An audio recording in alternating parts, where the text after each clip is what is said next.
అదృష్టం అంటే ధనం ఆస్తులు ఉండడం కాదు. చేతి నిండా పని, కడుపు నిండా తిండి, కంటి నిండా నిద్ర, కష్టసుఖాలను పంచుకునే సన్నిహితులు ఉండడమే. జీవితంలో సంతోషంగా ఉండాలంటే మతిమరుపు చాలా అవసరం. ఒకరిని తీవ్రంగా నమ్మి మోసపోయాక ఇంకొకరిని నమ్మాలంటే భయమేస్తుంది. కోపం మనసులో కాదు, మాటల్లో మాత్రమే ఉండాలి. ప్రేమ మాటల్లో మాత్రమే కాదు, మనసులో కూడా ఉండాలి.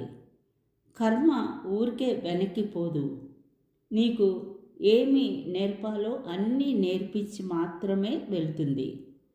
మన మాటల్లో ఇష్టాన్ని, మన కళ్ళల్లో కష్టాన్ని తెలుసుకున్న వారే మన నిజమైన ఆత్మీయులు. సమయం పడుతుంది ఎవరికైనా తనను తాను అద్భుతంగా తీర్చిదిద్దుకోవడానికి. మన అనుకున్న వాళ్ళే వాడి దగ్గర ఏముంది అని పక్కనోడికి చెప్పే రోజులు ఇవి. ఈ రోజుల్లో మంచితనం అనేది మొదటి శత్రువు అయితే, మొహమాటం అనేది రెండో శత్రువు.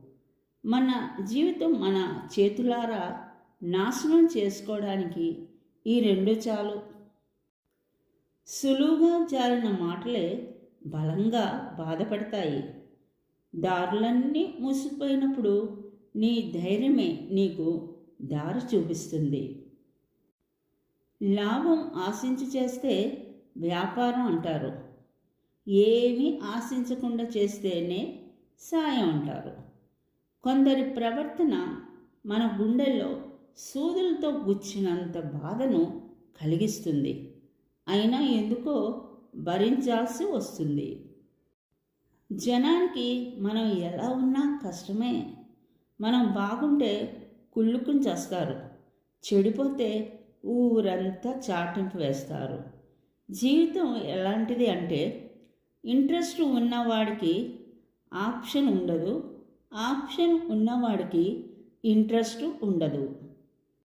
ఇష్టం ఉన్న చోట ఇబ్బంది కూడా ఉంటుంది. తట్టుకోగలిగినప్పుడే ఆ బంధం నిలబడుతుంది. జీవితాన్ని అర్థం చేసుకున్నవారు ఎక్కువగా ఒంటరితనాన్ని ఇష్టపడతారు.